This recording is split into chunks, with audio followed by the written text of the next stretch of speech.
Happy Thursday, everybody. I am Carla Nelson, creator of Black Fashion World Foundation. I have two lovely ladies that I am going to be bringing before you momentarily, but I just want to welcome you. Hope you're enjoying Career Week. Remind you that we have a session at 5 p.m. today. We'll be talking about fashion and merchandising with Quaquasia King Thomas from Macy's. And then at 7 p.m., we will be talking with Chief Message Officer Kalila Wright. Am I saying it? Yes, Kalila Wright with Mess in the Bottle. So if you haven't registered, there are some links available, so go ahead on over to blackfashioncareerday.org and register right away. Also want to let you know if you're streaming, you're looking at the bottom of the Black Fashion World page, there is a button there. If you want to participate in the chat, you can. If you want to submit questions later, that's where you'll be able to do it. So be sure to click that button so I can see them as they come up. Without further ado, I am going to bring before you Chrissy Rochelle Terry, who is the director at Savannah College of Art and Design, and Shatili Sims, who is graduate success advisor, also at Savannah College of Art and School. College and Divine. What am I messing up? Look at this. SCAD. Right. I know how to say SCAD. Oh my gosh, I'm so excited. And you know what?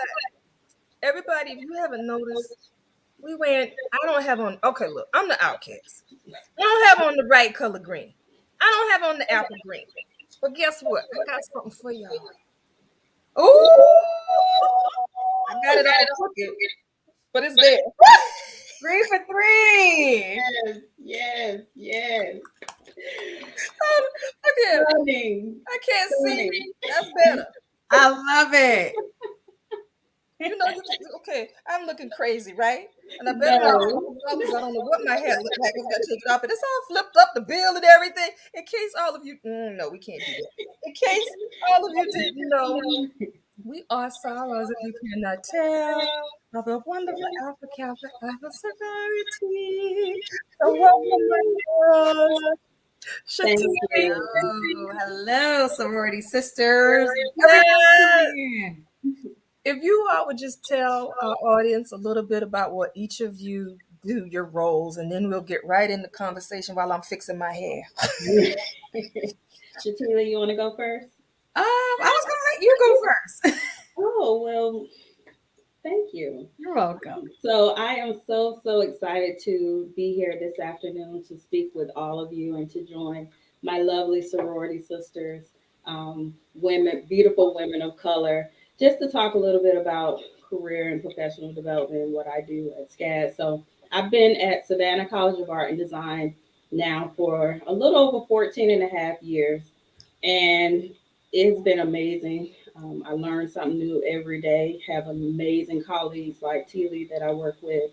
Even though she's in Savannah, I'm based in Atlanta. And so what we do here in my department is, you can probably guess, but prepare students and alumni for their professional and career endeavors. So looking forward to this afternoon's conversation, and nice to meet you all, even though I can't see you. Hello, everyone. I am Shatili Sims. You definitely can call me Teely, as Chrissy just did, and I am honored and elated to be here with you today, especially during Women's History Month. Yes. So in my department at SCAD, I work in graduate success. We help students from what we like to call matriculation through graduation. So we're with students every step of the way. When they come to us, we help them go over their degree requirements and make sure that they're on track for graduation throughout their program, whether they're pursuing a Master of Fine Arts or a Master of Arts. We want to make sure that our students are on track and being set up for success. So that's just what I do.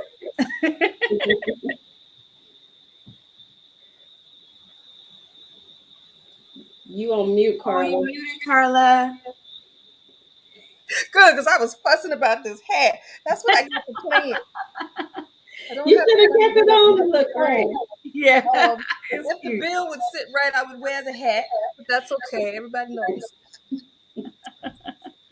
Well, I this love this it. book, y'all, I'm excited. This is an important. Well, every conversation we're having is important. Yet I know. I remember when I was going to college. Um, gosh, I thought I was gonna have to go home the first year. Wow. Yeah. I didn't have the money.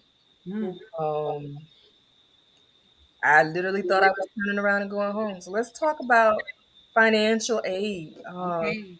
Shatil, I know I have some questions for you. What types of financial aid exist?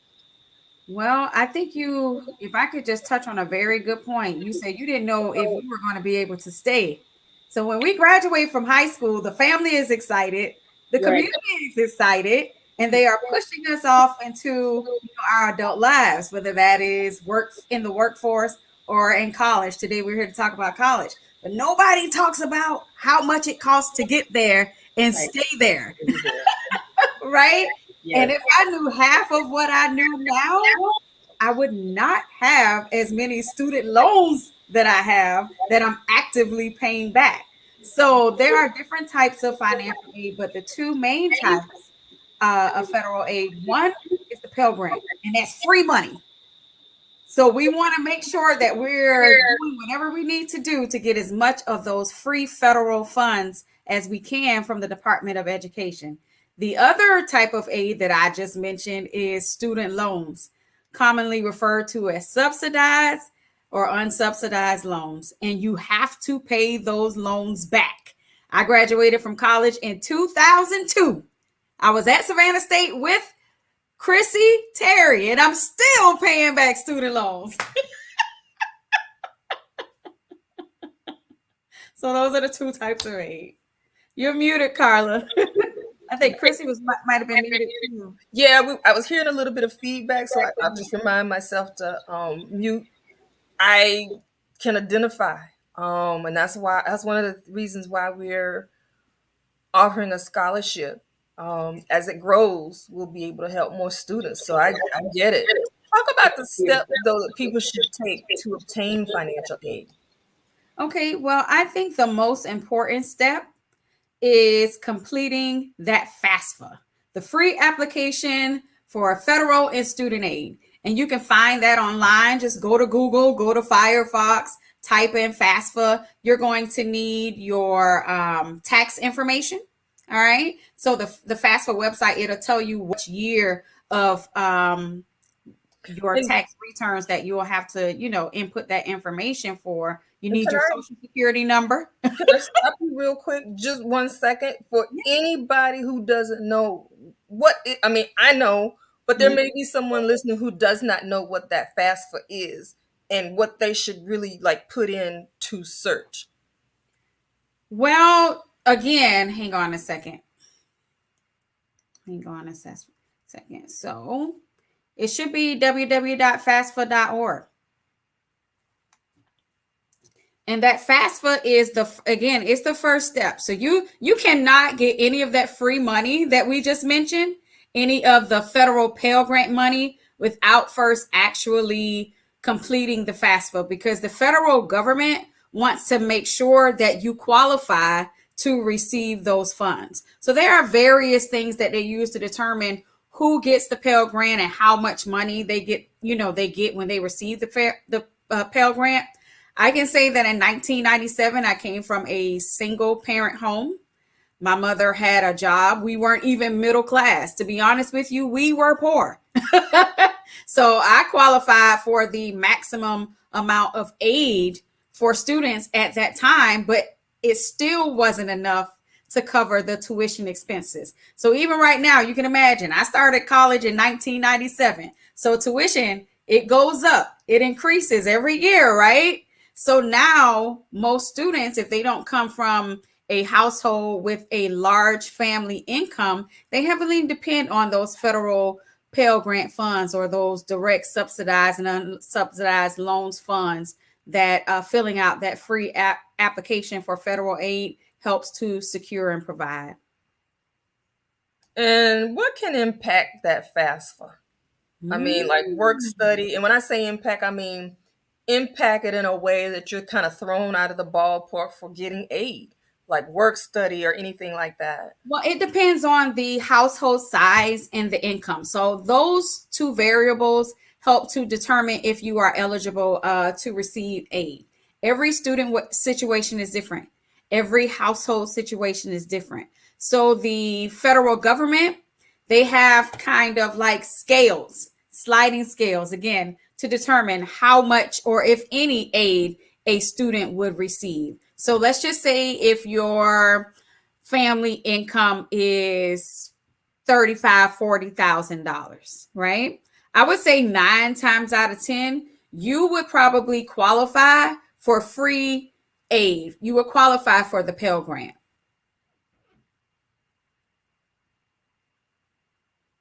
You were muted. I'm sorry.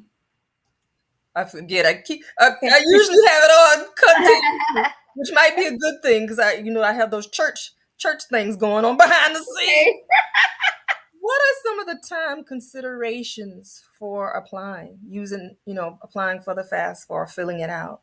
Okay, well, I think it's important to keep in mind that with everything related to school, right, there's a deadline.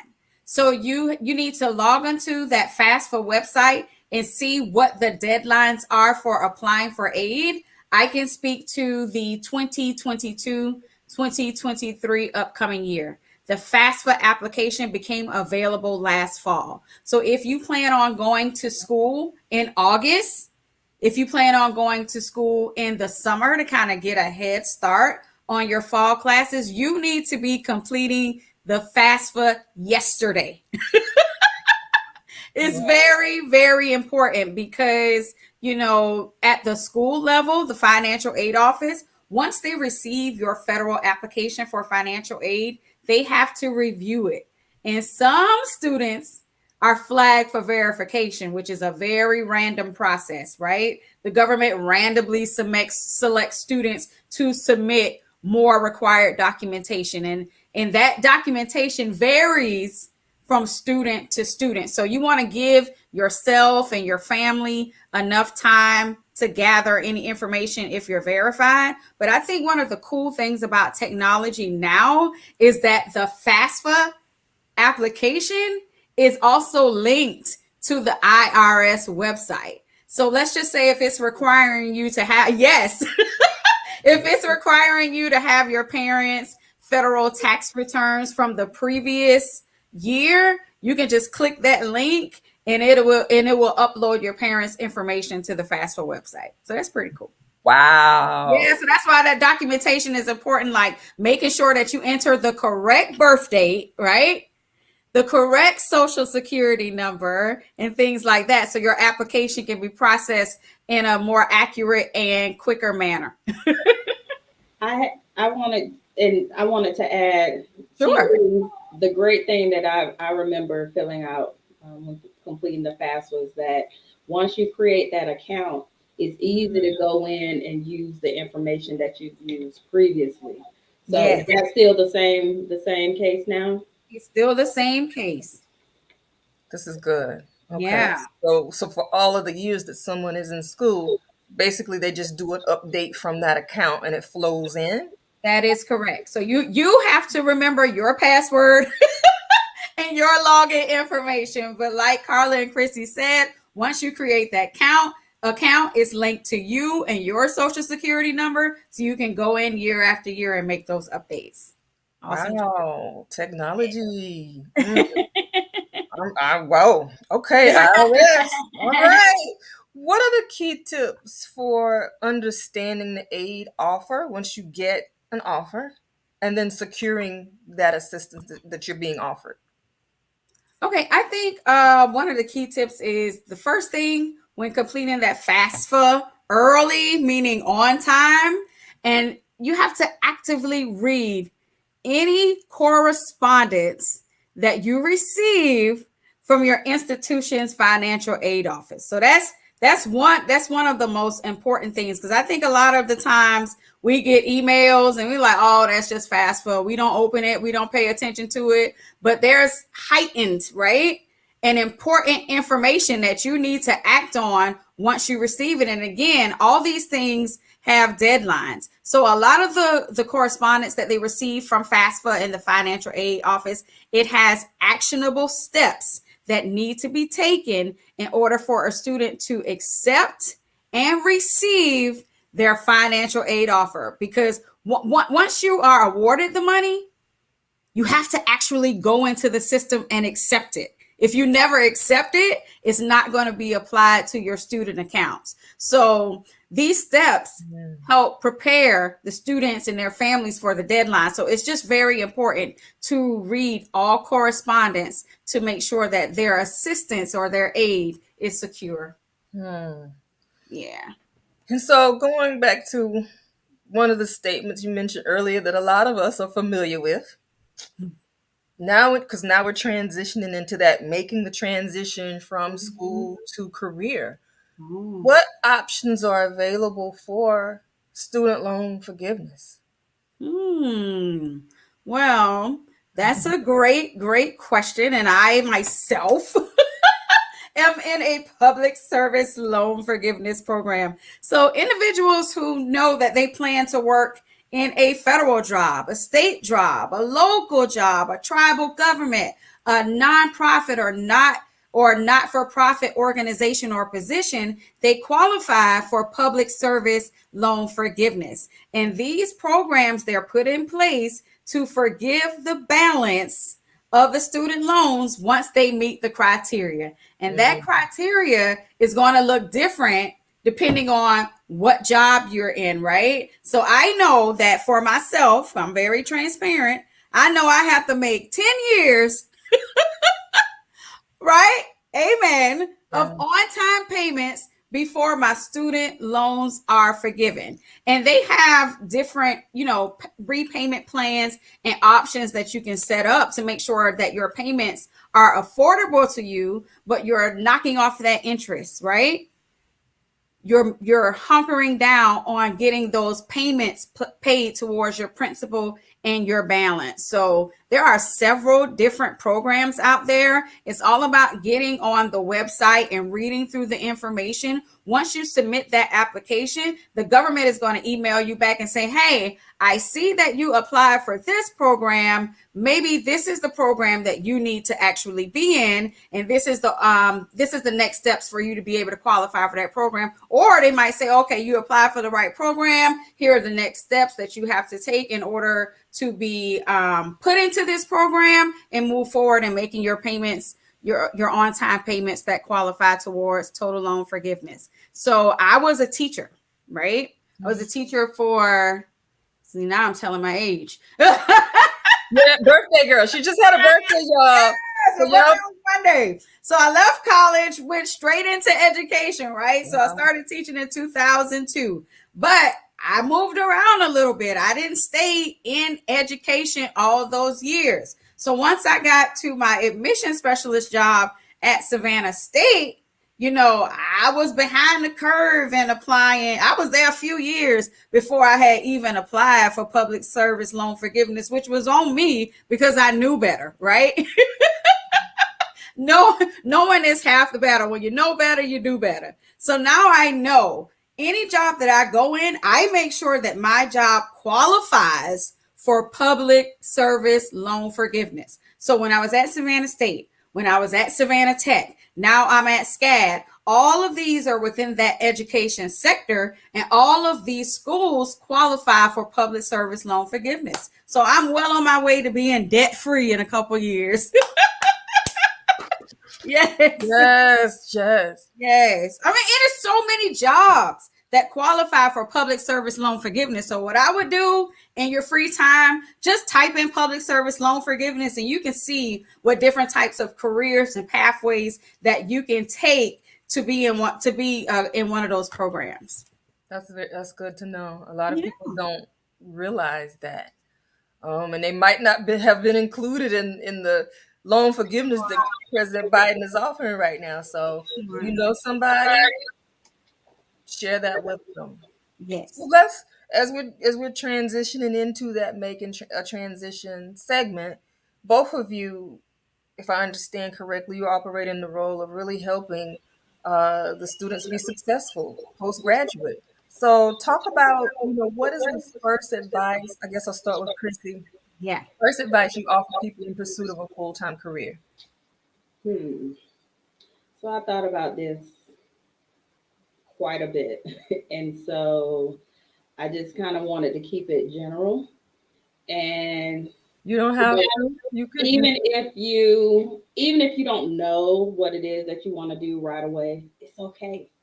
Oftentimes that's the case. Like, people stress out and they feel like, oh, because going back to what you all were saying, when you graduate from high school, what are questions that people ask? So what are you going to major in? And who knows? To be honest, undecided is the highest enrolled major here at SCAD. Undecided.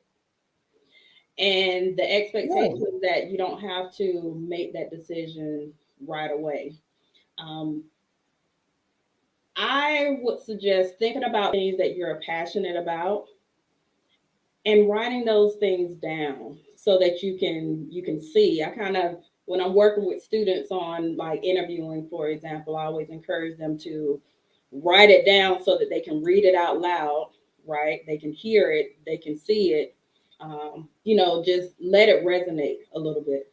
But the thing is, what you might find is that even though you're passionate about a number of different things, many of those passions may not be career interest. And again, that's a thing too. That's okay. Because you'll have people that'll say, oh, you're really good at that. And you may say, I love it. Um, you know, I would love to be able to do XYZ as a career, but you might find that even though you're passionate about something else, you being real with yourself and knowing that, well, I might not be good at it. And I'm just being transparent, okay? Um, Give yourself permission to research and learn about career options. And you want to build from there. You want to think about what educational requirements are going to be at stake, what practical experience is going to be at stake as well. And all of these things, you'll start to lead to what's deep down inside, what you really want to do long term and as a career. I just want to say to thank you for being transparent. That is, That was excellent. Yes. yeah, that Yes. is becoming a trademark, which I'm proud to say, of Career Week, Career Day. Mm-hmm. Everybody that's coming forth is being transparent, and that's what we need. Right. I want to say, anybody who's listening, that's what Career Day, Career Week now is all about. You being able to come, you being able to hear from professionals who have real world experience, who are doing this every day, people that look like you, Right. what the role entails. Um, they can elaborate on your interests. And also, something else I want to say, I'm hearing a little bit of feedback. Let me try. I'll mute. I'll mute. Is that okay? All right, thank you. Um, One thing I want to say is on the website, and I'll put it in the chat, blackfashioncareerday.org. If you scroll down to the middle section under the reserve your virtual seat button, this is something I highly encourage everybody to do. If you're undecided about your career, if you're undecided about your purpose, your talents and your abilities, there is an assessment, not a test, but there is an assessment there that you can take for free that we're providing to you. And it's dead on. I've taken it twice. Some stuff I liked, some stuff I didn't. But it has been very instrumental for me in knowing my career path, devising a career plan. Saturday, we are going to have a career planning session where we talk about that, and I'll be mentioning this again. But I encourage you, it costs you nothing. Just scroll down, and I'll put it in the chat in just a second. Take that assessment. It is going to give you recommendations for gifts, talents, and abilities. Well, gifts and talents that you have. Abilities are something you can develop, but those gifts or talents are those innate things that you have. So I really encourage you to do that. And thank you again, Chrissy, for saying that. Um, I know people go to school and change majors. I went to school, I wanted to major in business. I chose accounting. How I did that, I don't know. I use my accounting skill, but that's not my everyday job. Exactly. Because my undergrad is in business management, and though I'm a supervisor at my job, so I am utilizing some of those essential skills, those transferable skills, maybe I should say that. But my master's programs are in management and leadership and higher education. So, yes, could I have worked in corporate America? I'm pretty sure I can, but again, it was one of those things that I learned in college at Savannah State, being a student leader. I'm like, wow, I love this student affairs thing. Like, that's me. That's that giving back, that helping others to really be the best that they can be, both personally and professionally. So I knew that, and I just fell in love with higher education, And, from the student experience. and this is good because you talk about that student experience. What are some of the things that students should be doing while they're in school to explore their own abilities like you did that can help them figure out that path? Oh my God, and I'm sure Teely can chime into this as well. They should focus on being well-rounded individuals, not just going to class, right? Um, if that's all you're going to do, that's great, but that's not what employers want to see. They want individuals who have done some volunteer experience, who've been student leaders. I think back on Teely, were you in the Wesleyan Gospel Choir? I was Miss Wesleyan Gospel Choir. I knew it. I knew it. I just wanted to reconfirm. But it's things like that to build camaraderie, to just learn about yourself and critical thinking and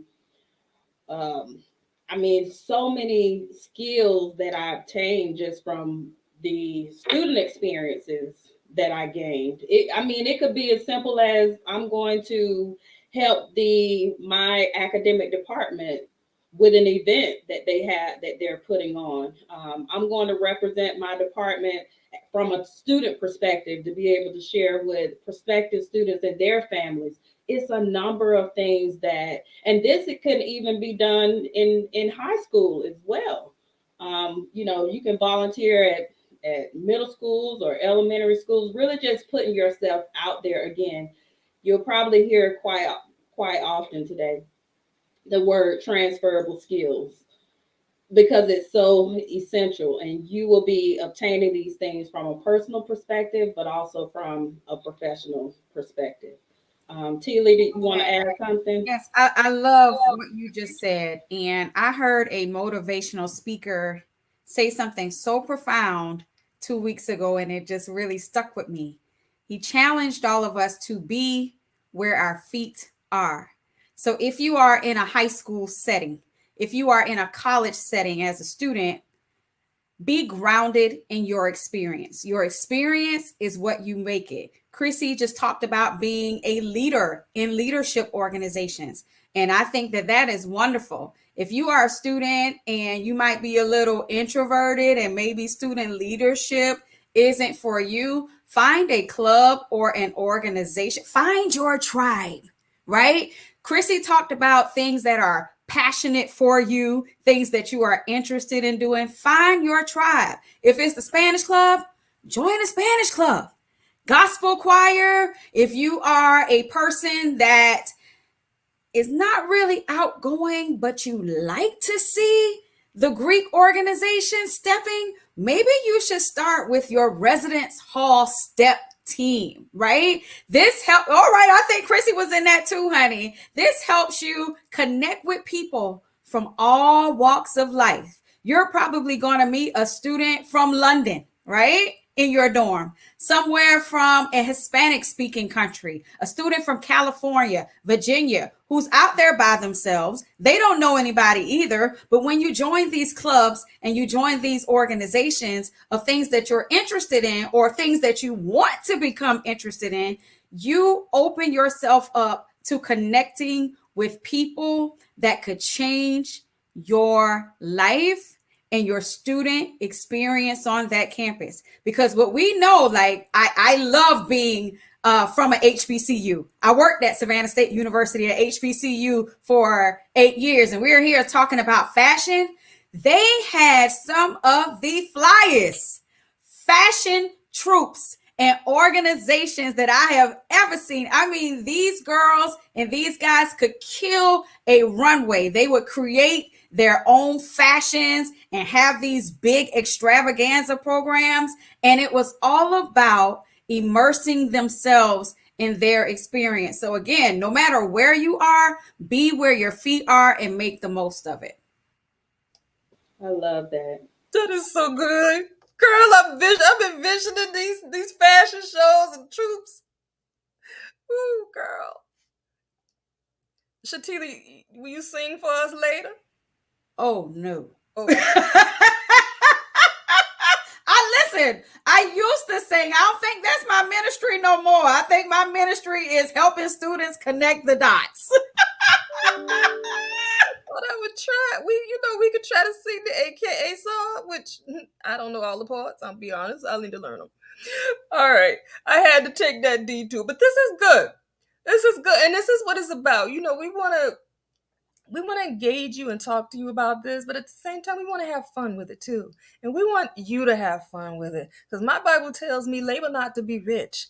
You're supposed to enjoy it. You're supposed to get up. It's not supposed to feel like work. You're supposed to want to go there. If you're waking up in the morning, and it might be a career changer who is listening to this right now. If you're waking up in the morning and you have no joy in your heart about what you're doing, it might be time for the change. You might not be walking in that position.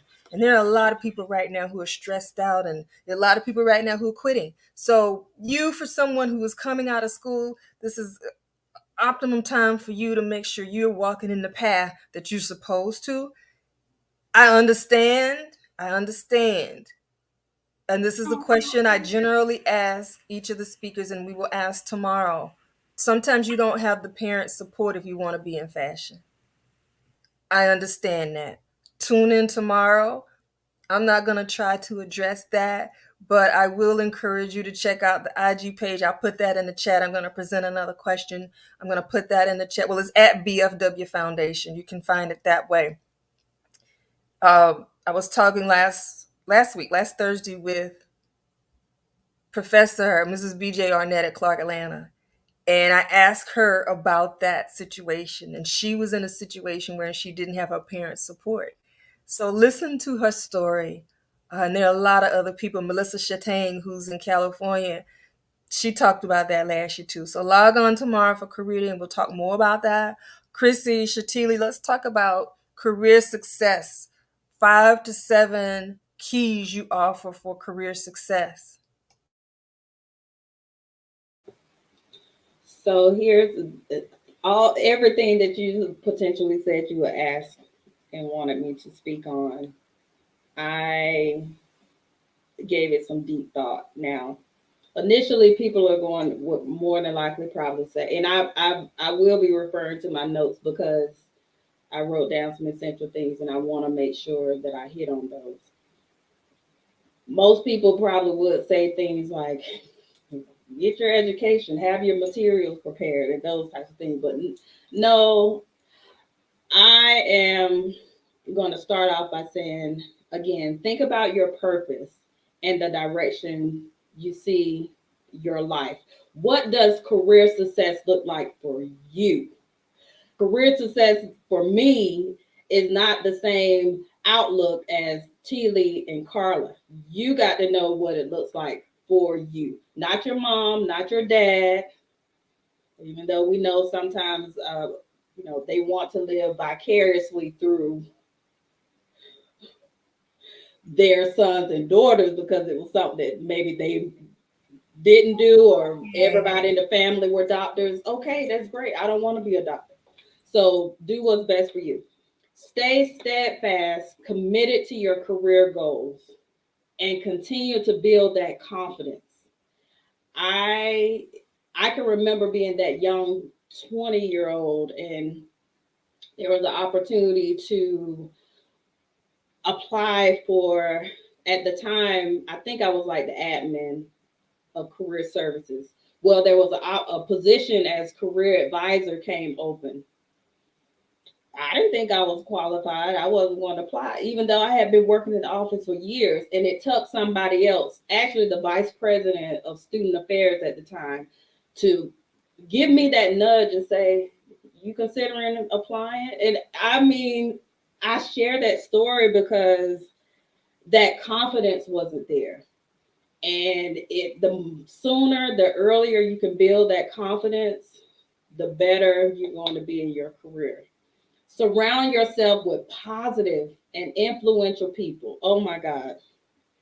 That energy is contagious. I I truly do. I'm gonna brag on myself a little bit just to say I am so happy that people know me as being positive, motivational, inspiring, energetic. We want to be around others that have those same attributes. And so seek positive, influential people to be in your life, and for you to aspire to be able to pass on those things to others. The other thing, find a mentor, accountability partners. You know, these are individuals who are going to help you along the way. You're going to get feedback from. Um, okay. Think about your professional brand. Oh my God, this is a huge That's the again. one. Yes. How do you want people to view you? And so I essentially kind of shared the example just a moment ago, but be genuinely nice and respectful. It is just baffles me that people just are not nice at times, and they aren't respectful. Um, Treat others how you want to be treated. Be collaborative and team oriented. Oh my God, you two minds are better than one, right? Or multiple people coming together to Yes. work on something is way more, can bring way more success, better outcomes than one. Now, I'm not saying that, don't take that the wrong way. Individually, you can do a lot, and you should. Again, that's going back to that confidence. But at the end of the day, two or more strong, um, smart, intelligent, creative people coming together can do great, massive things. So seek to do those things moving forward. So Love that. Chrissy, I love that.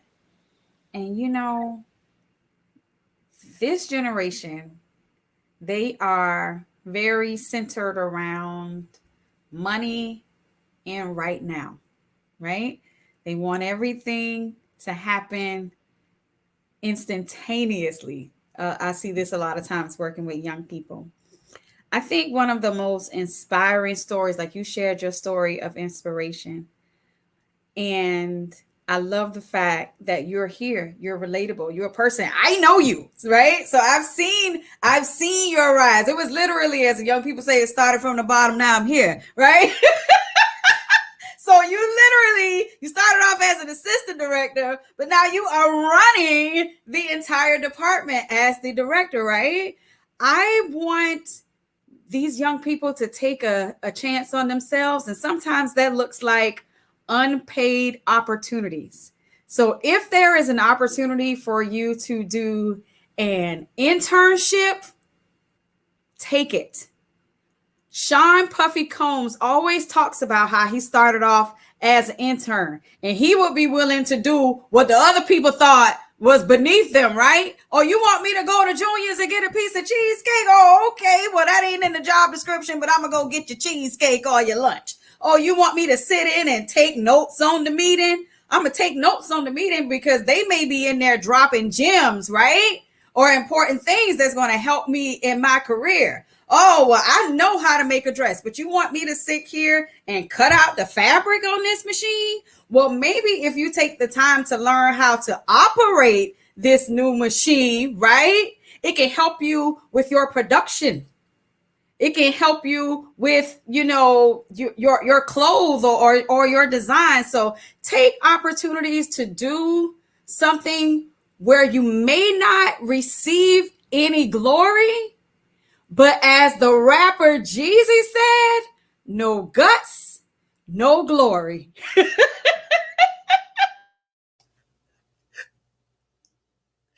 I love it. And this is real word talk. This is just me. This is who I am. Me and Look, Chrissy are very true to who we are. So this is Yes. real world talk. And this is the conversation, people need to hear this. I got my jobs when I moved to New York as starting out as a temp. So I know what you're talking about. You know? This is life and life ain't free.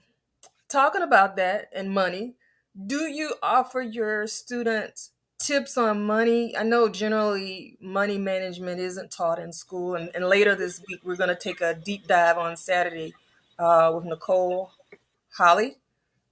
She is a adjunct at Kent, so she has a chart that she's going to really take a deep dive on. So Saturday, feel free to come. But do you talk about that before they're graduating? There is a department here within SCAD that does offer some budget, some loan counseling, and those types of things. So we do encourage our students to take advantage of it. Um, but I would say from a salary perspective, from career and alumni success, yes, we are always talking with our students and alumni as well about salary negotiation, what that looks like. Um, and I mean, I can recall meeting with several students and alumni who have multiple offers, and we're talking through um, what it looks like to take one offer over the other, and it's all about that research. You can't effectively go into the negotiation stage or process if you have not done effective research. And there are numerous resources out there that can help you be able to see, well, what's the average salary for a fashion designer or buyer or seamstress in Atlanta, Georgia versus New York versus LA versus so and so. And I'll put these in the comments, but ONET online is one, Glassdoor is one, salary.com is another site that I really love to use and share with students and alumni. LinkedIn Salary is another example, and I'm sure there are many others. But you have to do that research, and what $60,000 looks like in Atlanta is not going to be the same thing in New York. So somebody may say, "Oh, I got $100,000 offer, and I'm moving to New York." Well, $100,000 in Atlanta is going to look a whole lot different than New York. So don't start to come. And I say that because I'm sure people compare and contrast when they might be speaking with somebody else, or they're hearing from a peer that, oh, they received an offer in X city and this was the amount. Oh, I only got this. Like, don't don't do that. Be okay with where you are, but also there's so many opportunities that you can. So let's say if you don't get the offer that you intended in the beginning, write down things that in your mind. You say, okay, I'm going to evaluate my progress over the next 3 months, and my plan is to go in and have a meeting. I mean, a professional, you got to be prepared, I want to meet with my supervisor in 3 months to renegotiate my salary if it's an option. Now, sometimes the conversation can be had, but there may not be promises that a salary increase may happen. But that still doesn't mean that you can't go in and have that conversation. But you better be prepared. You better be able to say, I've done A, B, C, and D, and here are the outcomes. Don't go in expecting, and even at the beginning of the stage as well, will be able to contribute and bring these assets to your organization to elevate the team, to elevate the revenue, to elevate the growth of the company, to move the mission forward, the vision, the values, and all of that. Be able to speak to those things versus, well, I feel like I believe I need more money. That's not going to do it. Talk about some of that preparation. You know, going in. First of all, I am so impressed that your school is doing that. I am very grateful that your school is doing that. Mm-hmm. I'm not going to knock anybody else who's not doing it, but if your school isn't doing it and you're educated, then I pray that you will consider implementing that if you're not adding it, because it is so important. They don't, in general, money management isn't taught in school. I know when I left college, I didn't know anything about negotiating salary. Didn't know a thing, didn't understand. When it was time to start doing it, was scared. Yep. Oh, that is phenomenal. Talk a little bit more about that preparation for going in, trying to and negotiate a adjustment. If anybody has questions now, go ahead and put them into the chat because I know there's a slight delay and we'll be finishing up in just a moment. So go ahead and throw the questions in. But yeah, talk a little bit more about that preparation. So, yes, as I mentioned, again, doing that research and kind of knowing, okay, identify first and foremost, like as you begin to think about the career options that you want to go into. Let's say I'm gonna speak to individuals who might be considering a career change, or high school students who are seeking out career interests. So in doing that research, if you kind of have your three to five career interests, for example, if you went to Glassdoor and you typed in fashion designer, more than likely companies that employ fashion designers will come up. So not only will you be able to learn about what salaries could look like as a fashion design at X company or X location, you're also going to be able to learn about what it's like to work there at these organizations. So it's kind of twofold research. You're researching in companies, you're able to see, well, what are some trends and skills that company A, company B, and company C are looking for in a someone within the fashion industry. And so that's going to be essential as well. And then you start to build out these notes. I'm all about creating notes, create uh, uh, a document that you can go back and refer to. Because remember, I did mention having a mentor, having accountability partners as well. So you want to be able to go into these conversations with some meaningful information that you can share and discuss. Um, and as you're doing that, you're able to again see those trends and again, I don't want to say let the money be the deciding factor, but it will be helpful when trying to hone in on a career. Now, I'm gonna fast forward a little bit for the sake of time. If it's somebody who is potentially looking to negotiate their salary, or they're looking for job opportunities and they're trying to prepare for that, again, you want to look at your resume, think about the outcomes that you've been able to accomplish professionally and write those things down and be able to reference again during those conversations now let me mention this. Don't go into your first interview and ask them about money. That's a no-no. Now they may ask you about what your salary requirements are, and you don't necessarily have to answer, but you better be prepared because they might have 20 candidates that they're trying to narrow down to the top three, and it's based on who's asking for what type of salary.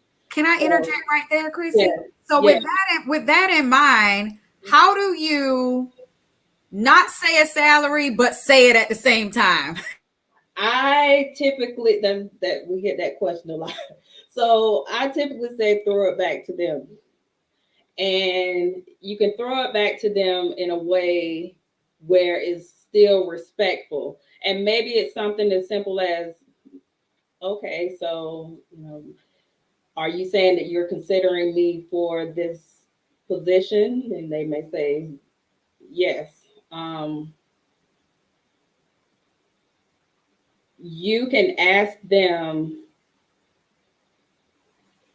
so what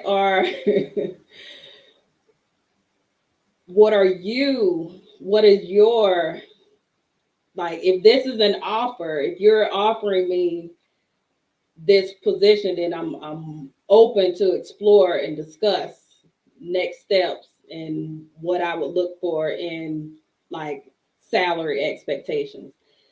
So it's, you're not answering it, but you're kind of going back and forth, and again remaining professional but still stern. That I don't want you, I'm not saying go have this continuous back and forth where it's like I'm not going to respond, are you interested in me? um I still need to know what, you know are you making me an offer, etc. What Would I'm saying, would you recommend to them to answer within the market range? if so that's what I was about to say next. If they are adamant about getting a response from you, then yes, you always want to provide a range. My suggestion is always it not like a $5,000 range. So in doing your research, if the average is 45,000, I would go up to the next 5,000. So I might say 50 to 55. So I'm on higher than the average. So if they come back and they say, well, we can only offer you 47, guess what? You got $2,000 more than what the average was. So you got to know how to play with those numbers. And that's where having those conversations with a career advisor to talk strategy, to talk about what it could look like based on what those numbers are.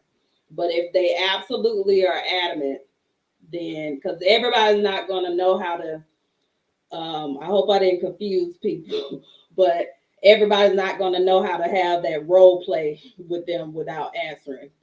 So if you have, I'll just say my response is just give them, if they ask, just give them that range. I would say go above at least 5,000, what the average salary is for that position, that area. And that way, if they go down, if they don't meet within your range and they meet somewhere in the middle, hopefully that's That's helpful. good. That's good. I wish I had had those conversations in college myself. Wrapping up, this has been good. This has been fun. Me and my sorrows. I can't wait till COVID is over and I get to meet y'all in person. What are yes, group hug, the virtual hugs. What are some, food for thought? We're wrapping up. Talk about some things that people can do because once you get a job, you want to continue to enhance your skills. So, talk about some things they can do to continually enhance their skills and what final thoughts you have as far as words of empowerment, making that transition from college to real life. I know that was a real life shocker for me. I couldn't skip, my classes maybe 8 o'clock one morning, 12 o'clock. I could catch a cat nap in between. You can't do that in real life. So Yeah. what are some words that you all offer? I am a firm believer in one of our sororities' mottos, lifelong learning. I like to think of myself as the cool nerd. On weekends, before I go out and do anything fun or fabulous, I take at least an hour out of my Saturday and I'm learning something, whether I am on LinkedIn taking a 30 or 40-minute class, or I pick up a book with something I wouldn't normally read, right? But I want to learn something new. I like reaching out to people and connecting with people that are not in my little circle to pick their brains to see what they're doing, what I can learn about what they're doing, and how it can help me in my career. So I'm just always open to connecting with new people and learning new things. And if I have a quick model to give you all in your pursuits for a career in fashion, it's very simple. Never, never, never give up.